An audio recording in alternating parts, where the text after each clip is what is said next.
تہجد کی نماز وہ واحد نماز ہے جو مؤذن کی نہیں بلکہ دل کی اذان پر پڑھی جاتی ہے۔ کتنی پر اثر ہوتی ہیں وہ شدتیں جو ہمیں تہجد تک کھینچ لاتی ہیں۔ تیرے کن پر یقین ہے، اس لیے میری دعاؤں کا سلسلہ قائم ہے ابھی تک۔ لوگ لاکھ کہیں کہ یہ ممکن نہیں، لیکن میں نے تہجد سے تقدیریں بدلتی دیکھی ہیں۔ تہجد کے وقت اگر آنکھ کھلے تو سمجھ لو کہ بلاوا آسمان سے آیا ہے۔ اور جانتے ہو سکون کیا ہے؟ اپنے رب سے اکیلے میں بیٹھ کر گفتگو کرنا۔ پتہ ہے محبت کیا ہے؟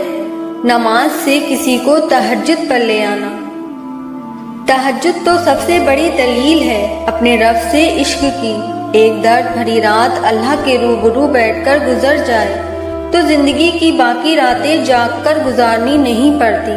جب تمہیں کہیں سے کوئی امید نہیں رہتی تو وہ تمہیں تہجد کی لگن لگا دیتا ہے اور ایک نئی امید سے جوڑ دیتا ہے، اور پھر تم جان جاتے ہو کہ جو درد دن کے اجالوں میں سمٹ نہیں پاتا وہ رات کی تاریکیوں میں سمٹ سکتا ہے۔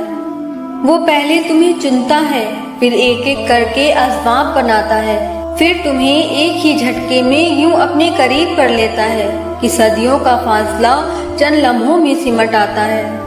واقعات، حادثات اور حالات خود پیدا نہیں ہوتے، کسی کا زندگی میں آنا اور چلے جانا اتفاق نہیں ہوتا۔ ہر چیز میں مصلحت پوشیدہ ہوتی ہے۔ تم جب خود اس کی طرف نہیں جاتے تو تمہیں اس کی طرف کھینچ کر بلا لیا جاتا ہے تاکہ تم اس افضل پہر میں اٹھ کر اللہ کو منا سکو، جس میں مانگی گئی دعائیں کبھی رد نہیں ہو سکتی۔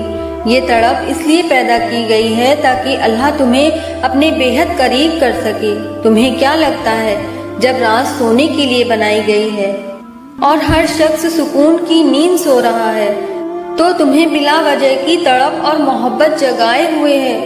نہیں، یہ تڑپ اللہ ہی نے پیدا کی ہے۔ ہر چیز نصیب کا حصہ ہے، پھر چاہے وہ غم ہو یا خوشی۔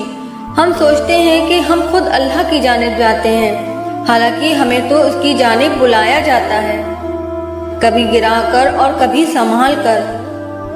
تم تہجد تک خود نہیں جاتے بلکہ تہجد کو تم تک لایا جاتا ہے۔ تم سجدوں کو نہیں چنتے بلکہ تمہیں سجدوں کے لیے چن لیا جاتا ہے۔ تہجد رات کی تاریکیوں میں ایک ایسا سنہرا لمحہ ہوتا ہے جب ایک بندہ اپنے خالق سے سرگوشیوں میں گفتگو کرتا ہے، جب عرش اور فرش میں کوئی فاصلہ باقی نہیں رہتا اور نہ ہی آنسوؤں پر کوئی اختیار رہتا ہے۔ تہجد سے تقدیر بدل جائے گی۔ راتوں کو اٹھ کر اللہ سے مانگو تو صحیح، اللہ دل کی باتیں بھی سن لیتا ہے، پھر چاہے زبان سے کوئی حرف ادا ہو یا نہ ہو۔ جو کہانی تہجد تک پہنچ جاتی ہے پھر وہ کبھی ادھوری نہیں رہتی۔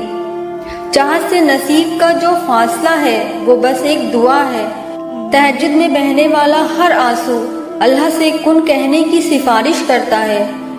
یہ بھی تو ممکن ہے کہ تمہیں جس معجزے کا بے صبری سے انتظار ہے وہ تمہاری ایک آخری دعا کا منتظر ہو۔